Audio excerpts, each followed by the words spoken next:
welcome to Catacris TV. We're interviewing Rodrigo, the singer from Officer X, and you guys are a Boston-based band, is that correct? That is correct. Yep. And how long has the band been together? So Pete and I have been writing songs together for about 7 years. And about 4 years ago, we actually became more of a band, and about a year ago, we settled on the current lineup. So yeah. 7 years ago, it started out kind of as a writing and a recording project, and it's kind of morphed into what it is today. Yeah, that's right. I mean, in a way, it's still very much a recording project. And obviously we'll gig when it makes sense, but we're mostly creating music, creating videos, and content. Yep. I mean, and talk a little bit about that. You guys really, from what I was reading up on the band, you guys are really doing the old school way. I understand that the album is going to be released. It's been released digitally, Yep. sets and CDs. Talk a little bit about that. That's fun. So yeah, so we were actually thinking about coming out with vinyl, but the wait times for vinyl right now are about 1.5 years. So it made no sense, right? So we just wanted to get the music out there. So we put it out digitally on Bandcamp and all the streaming platforms. And we also decided just to make it fun, since we couldn't have vinyl ready and people hardly ever really play CDs these days, we decided to come up with like the cassette format, which was fun. People really dig it. Yeah. I mean, you're lucky, to be honest, Rodrigo, as you know, if people will listen, even when they go to YouTube to check out your band's page and the music, if they'll even play the song the whole way through, Yep. that's just kind of the modern world, unfortunately, today. And Yep. so how have people been responding to Officer X? So the response has been great locally. I mean, last year, right? We're 2023 now. Yeah. We got nominated for a Boston Music Awards, which was really exciting. I know. Yeah, it's pretty awesome. It was great because it's nobody knew who we were, and we just kind of came out with something and immediately kind of got recognition for it. So that's really cool. Now when typically people think of Boston, they think of a couple things right off the bat. Aerosmith, obviously Boston, before you guys, maybe even the fictional bar Cheers, from a TV program. But is there much of a metal act there in Boston these days? Funny enough, there is. I mean, there are some great bands. I mean, on the more extreme metal side, there are bands from the Boston area, from Western Massachusetts, and from all around this area. There's a great band that I just found out about in the last 6 months called Averst, and they're from here, and they're touring shortly. And so there's lots of bands making really good quality heavy rock in Boston, and from the whole spectrum, from the hard rock, more the hard rock metal side that we are, all the way through to metalcore and more extreme. As far as the Boston Music Award, you know how you guys got nominated? It's kind of reason I asked, not a real mainstream band, you're kind of up and coming, and being a metal band especially, it's kind of surprising. But again, somebody's paying attention to what you guys are doing. I think, thumbs up there. Yeah, that's it. Yeah, that's it. We're excited. It made us super excited to be there, and we didn't win, but it's good enough. It's good enough. It was great. We're one of 8 great heavy bands from New England that were nominated, and that's good enough. Metal kind of has that story. If you go all the way back to like 1986, when they had the first Grammy award, and Jethro Tull won. Metallica, It's become kind of a joke since then, but yeah. I think against Jethro Tull, but it's just I don't really think of them as a metal band, I don't think they do either. Yeah.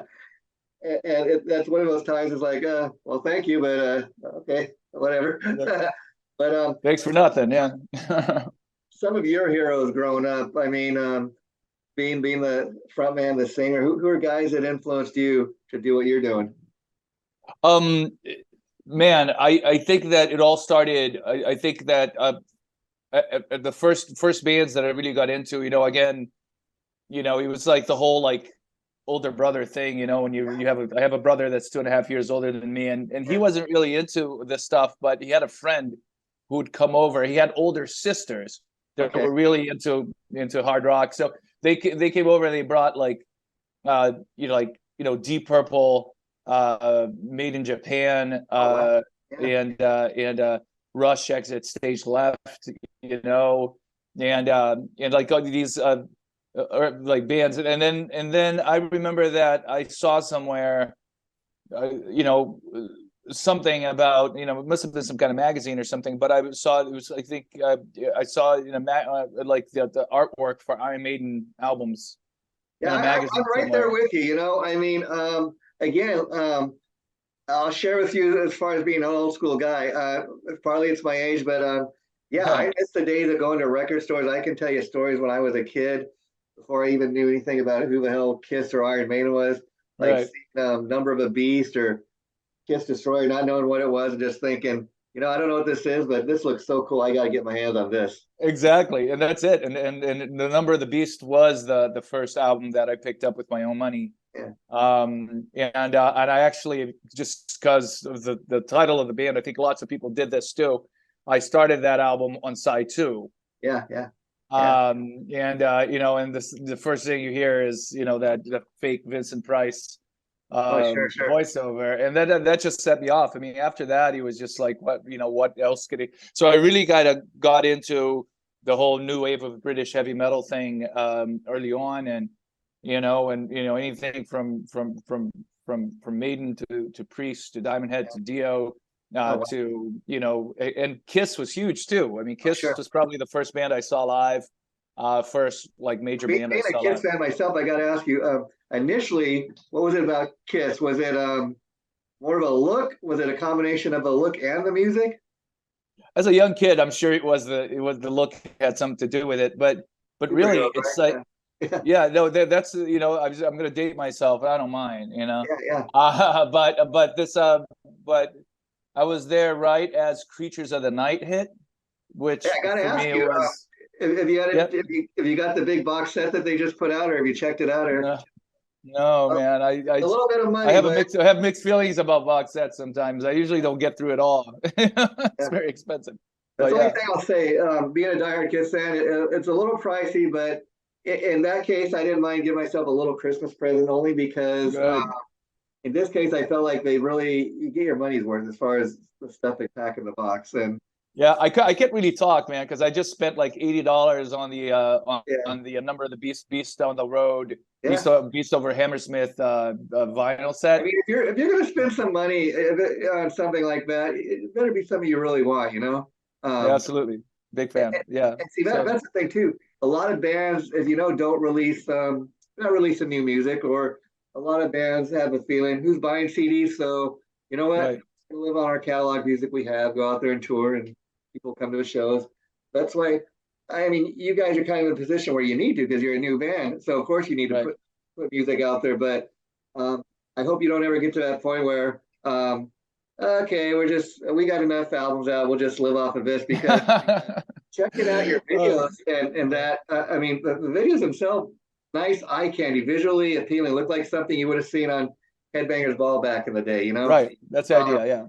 Yeah, and Not everybody's doing that, but you know, again, the music business being what it is, people can go to YouTube. But like, I got to be honest, Rodrigo, I never heard of the band until your publicist reached out to me, yeah. and so obviously I'm going to talk to you That's why today. we're paying them. I better know something about the band before I talk to No, I them. appreciate And you checking so it out. and Yeah, no, so we're really I proud can of the videos. We like to get the, you know, we think that, you know, heavy metal, hard rock is a visual product as much as yeah, it is a musical product. yeah. So, you know, it'd be silly not to do it. We got a couple more videos coming out very I soon mean, too. I describe the band kind of just I say full blown on metal. I mean, I think you're a lot closer to metal than hard rock, but there's a little of that of everything in there. As you Sure. say, it sounds kind of like there's elements of Priest and Maiden, but what really impressed me, which is hard to do, because saying that you sound like you have you know elements of Priest and Maiden, that's obviously your influence coming out, and it's interesting that Right. I can hear that before I even talk to you today. But at the Yeah. same time, you got the band I'm talking about. You got Officer X got a great original sound. Um, Thank you. you got elements of your influence. Obviously, you don't sound like every metal band out there, and I think that's a hard thing to do. Yeah, it's a strange place right now. Right now, the reason why I keep mentioning, if this were like 1985, everybody would be calling us 100% metal, right? Yeah, But now the landscape's changed so much for the metal, that you get you say that you're metal, and then people hear a song like Hellfire, right, which is like I think their latest video, and they'll go, hold on a second, that's not metal, that sounds like Kiss. And like, and to me, they were absolutely a big part. So we just say we'd like to say that we are a hard rock and metal band, or a hard metal band, or a heavy rock band, versus just saying we're heavy metal, just because people immediately expect us to be like more on the extreme side of things. Yeah, I mean, let's be honest here. I mean, metal can be pretty much whatever you want. And what I mean is, I remember when I was growing up, like you said, back in the '80s. I mean, this you may get a good chuckle out of it, but I remember people referring to Bon Jovi as heavy metal simply because he had long hair. Sure. Yeah. When you say heavy metal, certain people have an image of, oh, I got long hair, must be in a heavy metal band. Right. Plays loud guitar, and the vocals are really loud. But then again, if you're really into metal, some people say, okay, now we're talking Pantera, we're talking Megadeth, we're talking Motorhead. Everybody's kind of got their own different definition of what that is. And the funny thing is that a lot of these bands, I mean, Iron Maiden didn't call themselves metal until like the late '80s, because they just had to.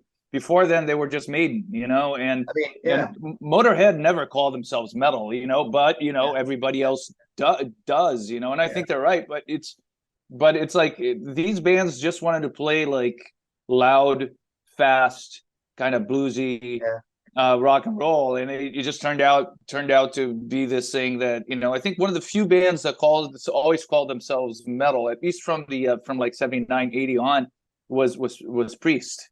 They were always waving the metal flag and proudly, and I'm glad to see they finally got in the Rock and Roll Hall of Fame. Yeah, me too. I mean, I'm still mad Maiden isn't there, but absolutely. And it's go ahead. They got to eventually get in. I mean, look, Priest was up like three or four times before they finally got in. Right. Same thing with Kiss. I mean, and you mentioned Kiss too, one of my all-time favorite bands. But you even go back to something like the 1973 debut album. Look at a song like Deuce. That's almost that's like early metal. I mean, Strange Ways off Hotter Than Hell. The next album. So good, so good. I am such a fanboy of that stuff. It's like from the debut album on. It's like even their poppier stuff, like Let Me Know, and those kind of deeper cuts that are like you can tell it's like they were not trying to bash your head in with heavy rock. I mean, they were just playing really good music. Yeah, Let Me Know. That's one of my like favorite songs they do. I don't know why it wasn't a bigger hit. You could tell like early stages of their songwriting chemistry, and their thing, they always kind of wanted to be a hard rock Beatles. That's what they were shooting for. Yeah. If you remember, even when Destroyer was originally released in 1976, there was a huge backlash against that album first, because to a lot of people's ears, hey, that's a lot poppier than Kiss's. Right. But people fail to realize a lot of that had to do with the producer, Bob Ezrin, who produced all those great Alice Cooper albums. And he even put his magic on the tunes. Like he was a songwriter listed on a lot of the tunes. If you look at something like Detroit Rock City, the little thing with the sound effects at the end, the news report and the crash, that was all his idea. And if you take that off, it's a totally different song. Yeah, and even like the sheen of the vocals in Shout It Out Loud, right? So you hear that, and it's like they were not trying to. They were like there's like what's important right now, right here, is the melody, nothing else. What I love about Kiss on those early albums is how, especially Paul and Gene, would co-sing together on a lot of his songs, and then you had a band where like all four guys could sing lead, so you got something from everybody. That's one of the things I always loved about Kiss. Yeah. And then it's really magical. It's like I got to keep the fanboy thing going. It's like I got a friend of mine played guitar in Gene's band in this last 2017 2018 tour, and they came through town, and all the cats that were playing in Gene's band are all like Nashville rock and roll guys, you know, it's real rock and roll guys. They're not like a bunch of like, you know, studio, like, you know, just kind of guys that are just going to stand there and say, no, these are rock and roll dudes, you know? So we were there with a bunch of friends, and then we met the guys after the show. They're like, hey, we got to load out, and you know, because this is the life of the current rock and roll musician, that you actually have to carry your own stuff too. You know, you know, the days of all the, you know, all the luxury and the roadies and stuff. So they're like, we have to load our stuff out, but meet us at the hotel.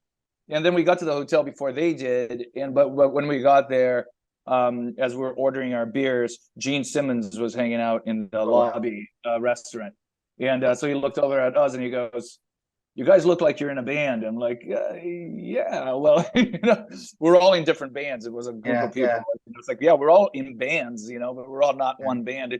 And so he invited us over to sit down, and he had no idea that we knew his band. And he just like, "Why don't you guys have a seat?"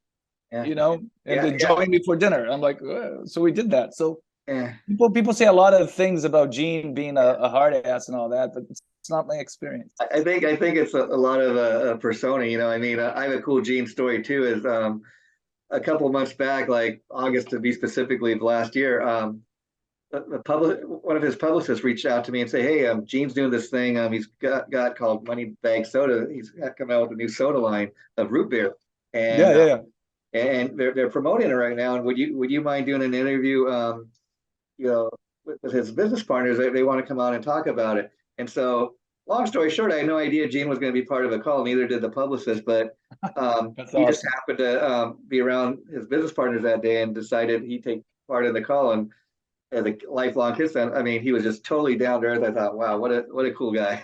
Yeah, no, it's funny that you say that, because that's the same feeling that I got. And it's funny that you say that, because when we sat down, you know, while he had his dinner. We did, you know, it's not like we had dinner with him. He ordered a burger, and we just sat around and chatted with him.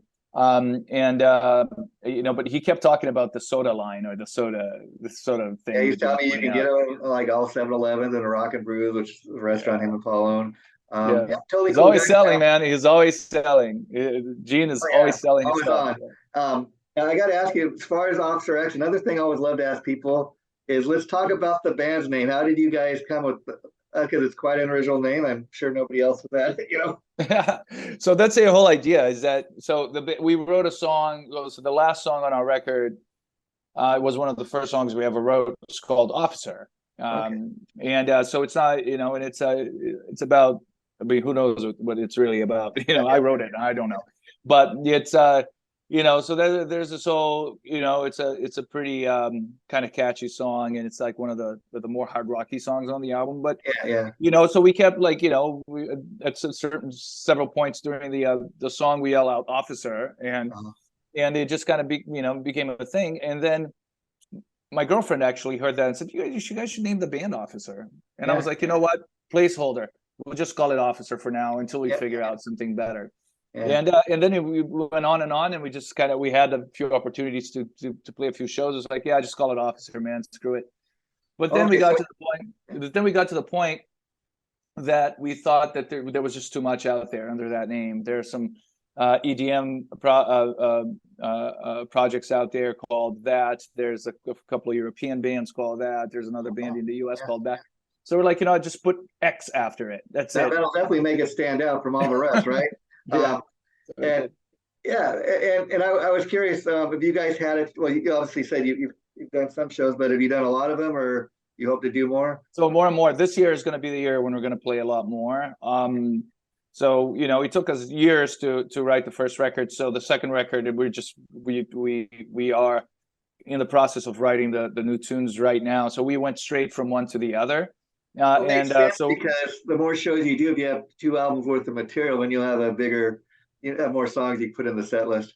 That too, yeah. And we're just like, we're so tired of these songs we've been playing for 4 years, But like you say, I mean, people got to realize you said the band goes back 7 years, so a lot of these songs I'm sure you've been working on for the last 7 years to get to this point. And while the audience maybe hasn't heard these songs, you guys the last 7 years been working on. We were trying to keep ourselves excited about it too, so we got to keep moving through it. And the thing is that now we've been listening to demo tapes from years ago, from 5-6 years ago, and we're finding all these songs that we never finished, and we never, you know, we have a bunch of brand new songs with the new lineup, which we love, but we're starting to find like all these riffs and almost completed songs from 5-6 years ago that we just abandoned because we were, you know, we just keep. I mean, that's the thing. If you have a song that you've been working on for 6 or 7 years and it's a good song, it's still a good. I mean, the Kiss box set for Creatures of Night that just came out that I got, has a lot of unreleased tracks. You know, they got like a vault of unreleased stuff, and that's the thing. Even though these are songs that were written, like some of them like 1982, 1980, stuff that I've never heard before, a lot of it, which made it fun. And I'm like, yeah, why the hell didn't they release some of this stuff on the album? Right. They had too much, you know. Yeah. Apparently, Vinnie Vincent, you know, co-wrote a bunch of that stuff, and he just kept bringing stuff in, and they didn't even know what to do with it, you know. Gene is famously known for when the band would go in to record new stuff, always bringing, like you said, old demos that he's been working on for you. And a lot of the other guys in the band were like, "Well, hey, Gene, if that didn't get on the album before, what makes you think it's going to get on the album?" You know, he's like, "It's a good song. It's a good song. We should, you know, check it out." Yeah, absolutely. So that's what we're doing. I mean, it's like we're writing all these new songs. We're like, well, let's check out the vault and see what we have. And we're like, oh my God, that's a good riff. Why didn't we ever finish this? You know? Yeah. Well, that's gonna be the hard thing, you know, especially coming out with your debut album. I mean, as the saying goes, you have your whole life to write your debut album, and so that is a tough thing. And doing that is okay. How do we whittle this down to the best 11 or 12 tracks, you know? Right. And we own it because our original goal was to do vinyl. We cut it down to 8 songs because we wanted to make sure that it fit nicely. And our songs are you also wanted, the goal was also to get something out there because once COVID hit, a lot of stuff got shut down and got in the way for you guys, and you had to kind of delay everything. Yeah, so the goal is really just to put it out and move on, and that's what we're doing. But we got a bunch of shows. Physical copies available now, or is it available digitally so people can get physical? They can get physical copies. Go to officerxmusic.com, and you can order, you know, you can order the CDs, the cassettes, and you can order our merch. We work with this amazing artist called Preston Cram.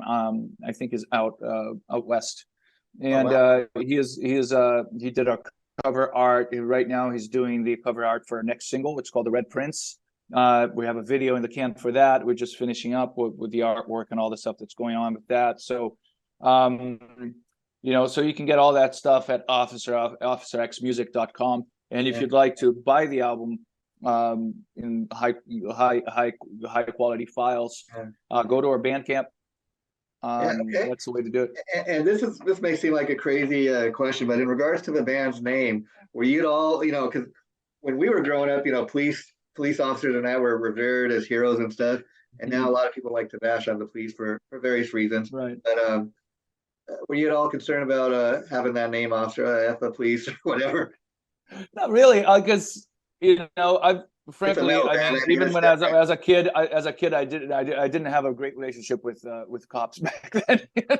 You know, that was always you know, there were always there was, you know, it's like cops were always like, man, shit, now what am I going to do? I could be wrong here, but I'm just guessing. Probably as a teenager, you had the long hair and people prejudge you. I think that the only thing that I didn't have is a mustache. I looked pretty much exactly the same.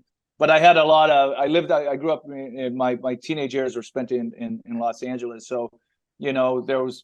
The long-haired crowd on Sunset and Hollywood Boulevards were not seen positively by the local police. Supposedly went. I mean, you know, it's amazing how much that scene in LA has changed. I mean, you go down there, it's nothing like it was. There's nothing there. There's nothing there. It's gone. I mean, there was a time when we were growing up. You go down, you know, a Sunset Strip any night of the week, and you'd see like a half dozen people look like Mickey Six. You know.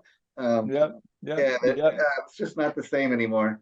But the officer thing, even the band, the song called Officer is really not. It's about without like getting too far into it, because who knows, after you start writing a song, and who knows what it means, right? So it's, but even that song is like it's not good or bad. It's about a guy who it's kind of a fear and loathing in Las Vegas kind of thing, where a guy just kind of goes on this crazy drug trip, and all kinds of things going on. He has no idea what's going on, but he only knows that there's one person that knows what's going on, and it's this officer. Oh, wow. Officer. Okay. Wow. So Officer Donahue was the original title of the song, but we cut it down.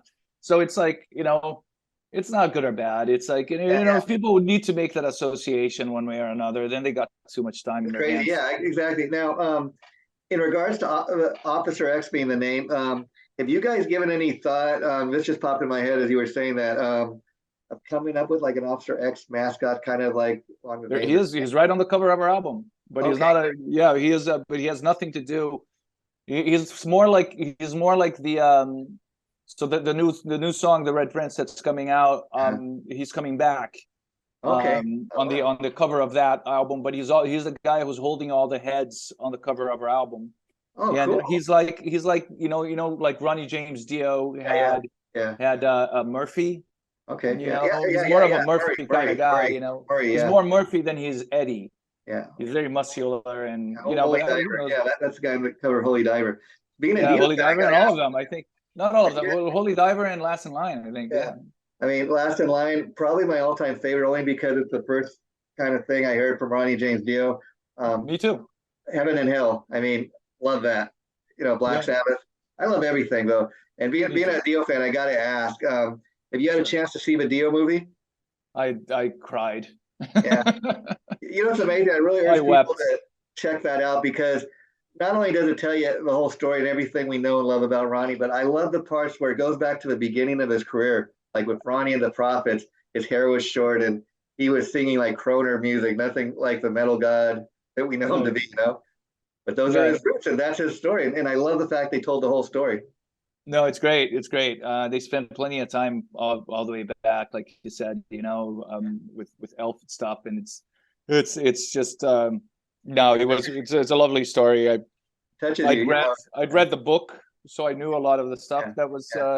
But it was, but just to see the interviews and all the. It's amazing if you read the book too, because obviously he was still alive when they started the book, and he was writing with his wife and the other person, I forget who it was, but a journalist. They were doing it together, and so you can tell parts of the book where it's Ronnie's voice versus Wendy Dio, and it makes it for a very interesting read.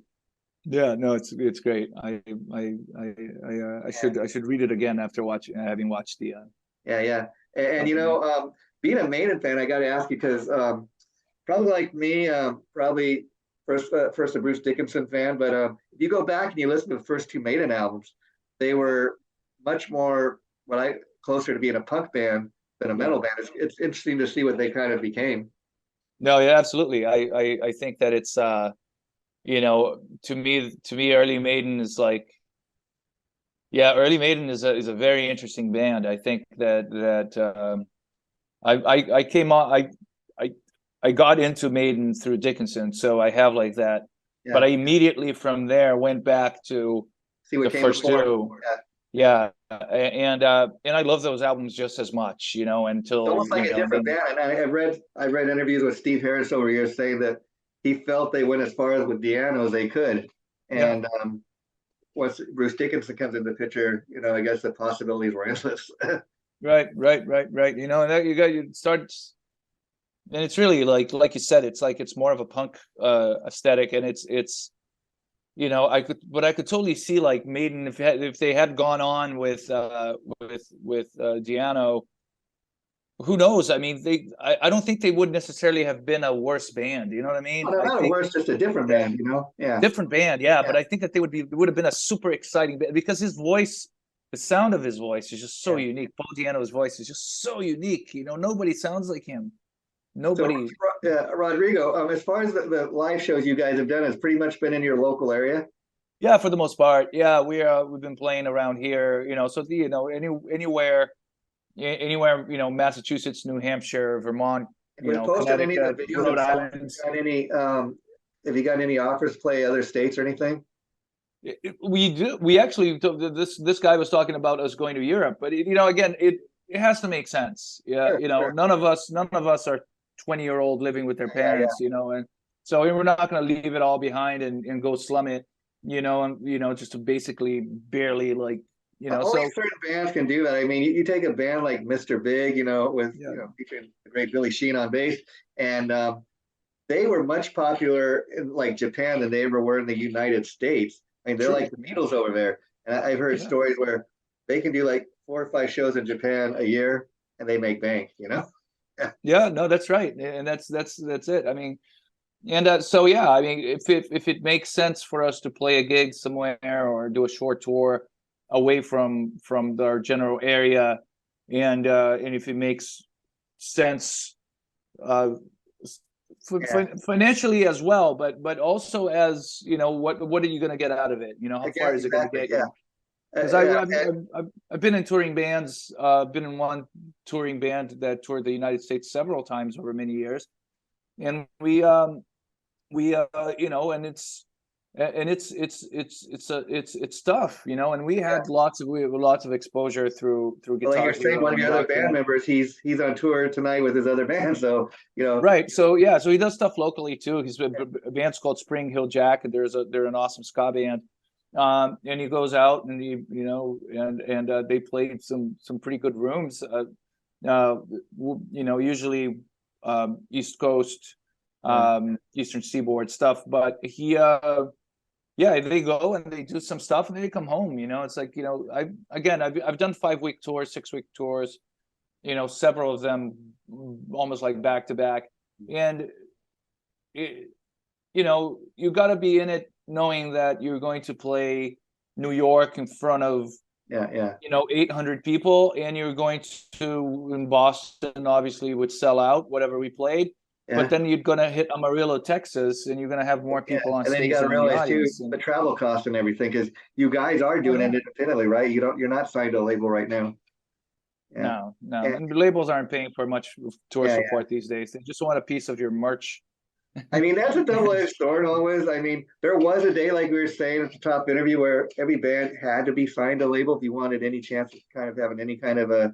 It's not that way anymore, and at the same time, I think if you're able to remain independent, well, it'd be nice to be signed a label and you get a great deal and everything. But that's not always the case. And if you can kind of keep it where you're in control of your own career and your own music, you don't have somebody from the label telling you, hey, Rodrigo, I don't hear a hit. Go write me something more radio friendly. You kind of be in charge of your own. If I had to do that, I don't think I'd be into. I write. I'm a songwriter, so I write all kinds of music. And so sometimes I feel like writing a pop song, and I'll just write a pop song, but it's gonna be my pop song. I'm not.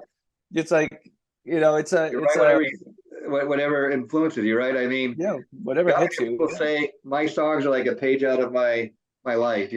Yeah, that's true. That's very true. And then true. I also dig the fact you're telling me sometimes, maybe I get inspired by something else. It's kind of whatever gets you going, right?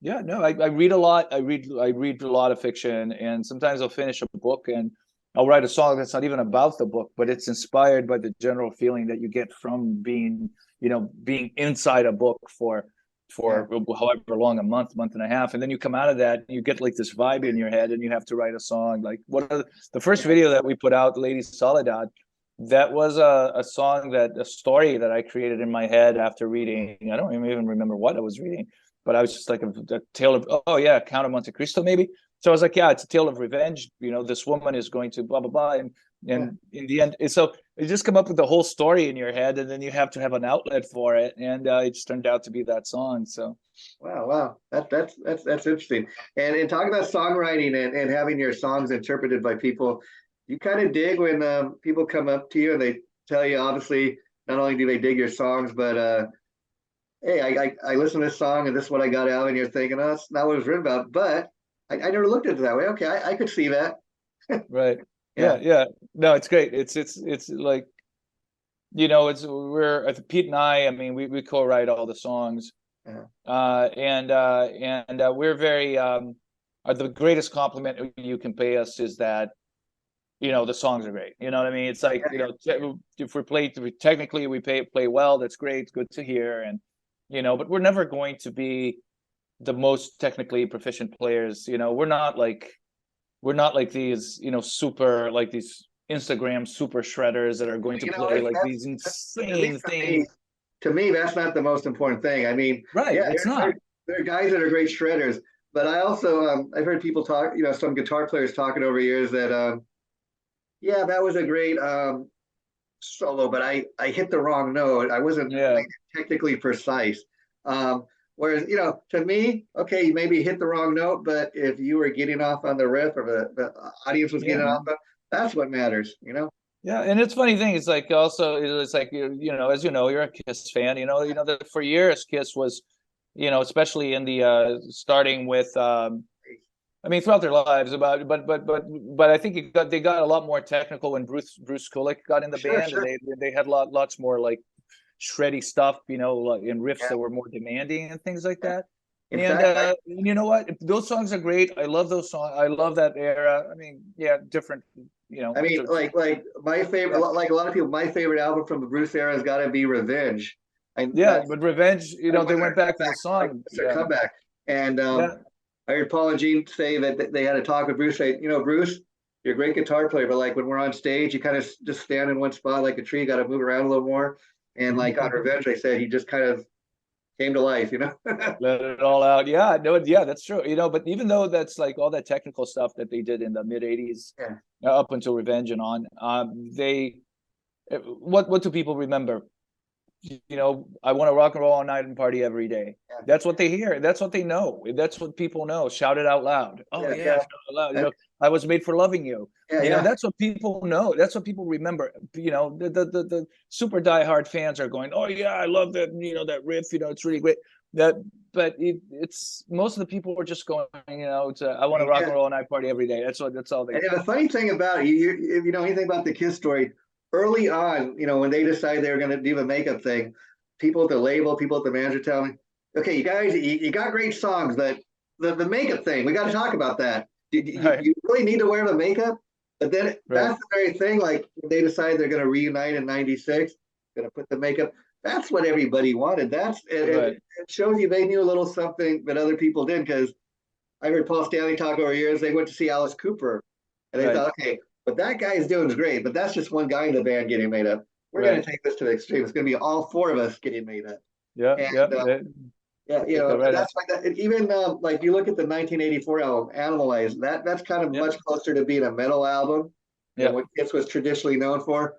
But that's what they were doing in the 80s. That's what they thought people wanted. Yeah, but the only song that people remember from that album is "Heaven's on Fire," which is basically a pop song. You know what I mean? And it's funny. That's true. But I think that with Kiss, I think Gene, Gene is nothing that Gene does is not like focus grouped to hell. It's like I think everything. So what he did in '82 when he gave up the mask, the face paint. When they did that because they were in a slump. They weren't selling records. People didn't care anymore. They had great songs, but nobody cared anymore. So like, how do we shake things up? How about we take off the face paint? And that's what it was. Before they got back together and they put the makeup back on, there were little signs. I remember like when they did the album Hot in the Shade, the album that Forever was on. They had a big hit with that. They did a video for one of the songs, Rise to, where Paul and Gene are backstage. They're putting the makeup back on, just at the end. And then a few years later, they do it all over.